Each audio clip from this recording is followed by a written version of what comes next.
9 judges have been appointed in the Supreme Court of India by the Honorable President of India. The independence of the Collegium, the vacancies in the judiciary have always been a debatable topic.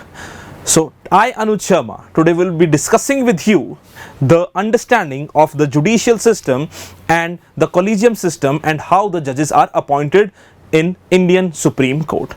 So, the first understanding with this regard is the idea that how the judges, or what does the constitution say with respect to the appointment of the judges. So there are two articles with respect to the Indian constitution. One is article 124 clause 2 and second is article 217. So article 124 clause 2 talks about the appointment of the Supreme Court judges. What does this article say? Article 124 clause 2 says that the Supreme Court of India, the judges have to be appointed in the Supreme Court of India, and in this case the President, after consultation with such number of judges of Supreme Court and High Court. Now, in this particular article, it is said that President in consultation with such number of judges. Now, how many judges or with how many judges the President has to consult is mentioned nowhere in the Constitution. Similarly, in Article 217, which talks about the appointment of the High Court judges, it similarly says that the President shall, in consultation with the Chief Justice of India, Governor of the state, and such number of judges, the President shall appoint the judges of High Court. So again here nowhere is mentioned that how many judges can be appointed or how many judges have to be consulted. Now this gave the executive a heavier hand or a larger hand with respect to the appointment of the judges, with respect to the appointment of judges and of the Supreme Court and the High Court. Now the system worked or functioned fairly well up till 1970s. Now in 1970s we saw that there was a concept of committed judiciary which has been said in many newspaper articles and your books, and moreover the executive tried to meddle in the affairs of the judiciary, and the independent judiciary is a significant basic feature or a basic part of the basic structure of the constitution. Now the question came in front of the judiciary how to ensure the independence of the judiciary, and to ensure the independence of the judiciary the first step is to secure the independence in the appointment of judges. So the matter came in front of the Supreme Court under the first judge's case in 1981, and in this particular case the Supreme Court of India gave this verdict that the word consultation used in Article 124 and Article 217 does not mean concurrence. That means if there is a disagreement in the names that have been sent by the President or the Union government to the judiciary or vice versa, then ultimately it is the decision of the President that shall be liable or that shall be implemented. Now the President in this case does not use his discretion. The President has to function on the aid and advice of the Council of Ministers. So that means the power of the Union government was more as compared to the judiciary. Now this got changed in second judge's case 1993. Now in second judge's case 1993, what did the Supreme Court say? Supreme Court said that the President shall consult the Chief Justice of India, and Chief Justice of India shall further consult two senior most judges of Supreme Court.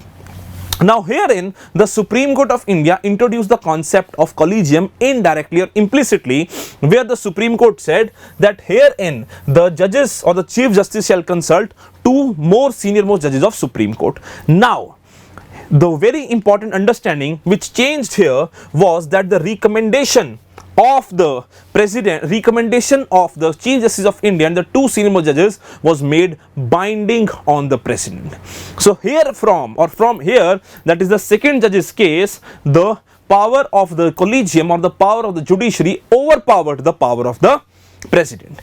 Now in the third judge's case a proper collegium was established, that is 1998, and it was said that for the appointment of the judges of Supreme Court,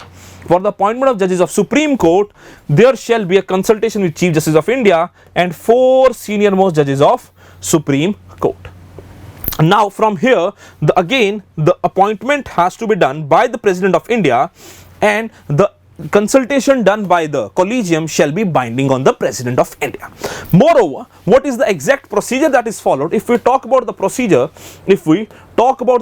that is followed, then the collegium send its names or its recommendations to the government, to the president, and if president or the government also has certain names that they want to recommend, they send it to the collegium.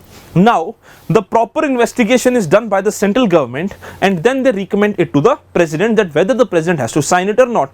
And if in the case of disagreement, if ever there is a disagreement in the names of the sent by the collegium or by the central government, then the collegiums or the recommendations are sent to the collegium by the central government. The central government will send the recommendations to the collegium stating that the collegium should reconsider the decision.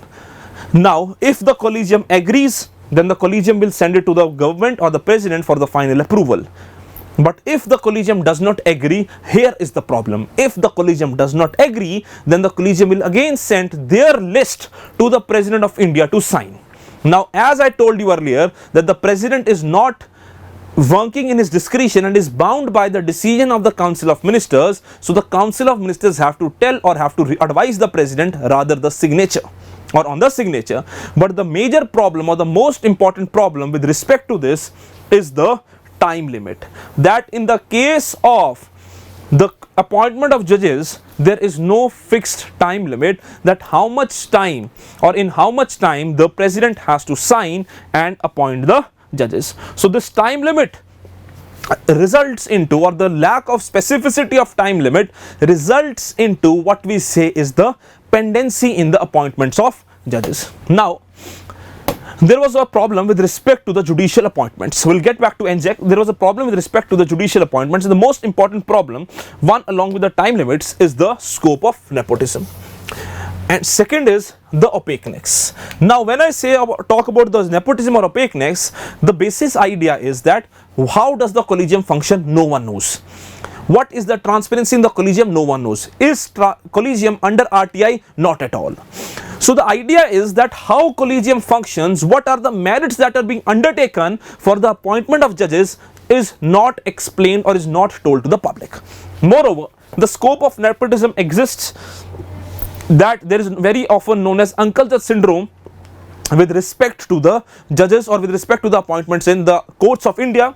Moreover, the selections or ignore merits, that what is the merit that has been considered, is there any particular parameter on the basis of which the judge is being appointed to the Supreme Court or High Court, that parameter is not known to anyone. Third, now the relatives close practicing in the Supreme Courts can get benefits. Fourth, non-disclosure of region of transfers. Now if an individual is transferred from one court to another, there is no disclosure that why individual or why the particular judge is being transferred from one honorable high court to the other honorable high court.